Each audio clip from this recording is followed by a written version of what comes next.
wabarakatuh. Waalaikumsalam warahmatullahi wabarakatuh. Saya Farid Fitratul Hasanah di sini akan memberikan penyuluhan mengenai perawatan dan pencegahan diabetes mellitus atau DM. Yang pertama, saya akan menyampaikan materi mengenai penjelasan DM. Yang kedua, tanda dan gejala DM.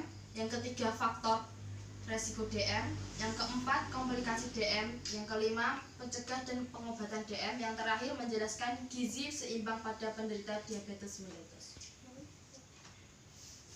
Yang pertama, saya akan mengasih pengertian mengenai DM.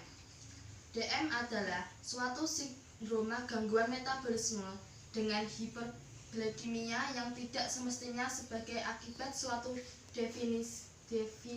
defisiensi sekresi insulin atau kekurangan efektivitas biologis dari insulin.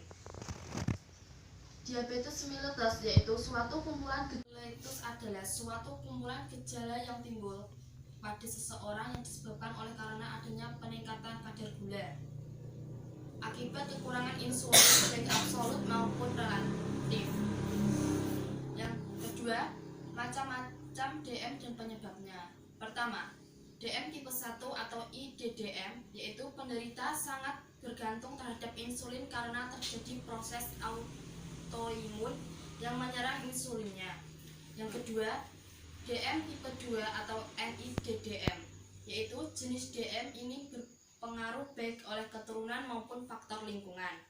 Yang ketiga, DM gestasional yaitu jenis ini cenderung terjadi pada wanita hamil dan dalam keluarganya terdapat anggota yang juga menderita DM. Yang keempat, DM sekunder yaitu DM yang berkaitan dengan keadaan atau sindrom lain. Selanjutnya, secara umum penyebab DM adalah keturunan, usia, kegemukan, kurang gerak, kehilangan insulin, alkoholisme, obat-obatan. Yang C, tanda dan gejala DM. Yang pertama, berat badan menurun. Yang kedua, banyak makan dan minum. Yang ketiga, banyak kencing. Yang keempat, luka sulit sembuh. Yang kelima, cepat lelah dan mengantuk. Yang keenam, kesemutan pada jari. Yang ketujuh, penglihatan kabur. Dan ke-8, impotensi pada pria. Yang D, faktor resiko terkena DM. Yang pertama, gaya hidup yang salah. Yang kedua, kurang olahraga. Yang ketiga, obesitas. Yang E, komplikasi DM. Yang pertama, penyakit jantung. 2, penyakit stroke. 3, gangguan saraf. 4, gangguan mental. 5, kerusakan ginjal. 6, infeksi pada kulit. 7, kebutaan. Yang F, pengobatan dan pencegahannya yaitu mengatur makan yang sehat, menjalani pemeriksaan gula darah, berolahraga secara teratur, menjaga keseimbangan berat badan, menggunakan obat sesuai anjuran dokter. Gizi seimbang untuk penderita DM. Yang pertama, makanlah aneka ragam makanan yaitu karbohidrat, lemak, protein, vitamin, dan mineral. Makanan untuk memenuhi kecukupan energi. Makanlah makanan sumber karbohidrat kompleks dan serat. Batasi konsumsi lemak. Gunakan garam berodium 1 sendok per hari. Cara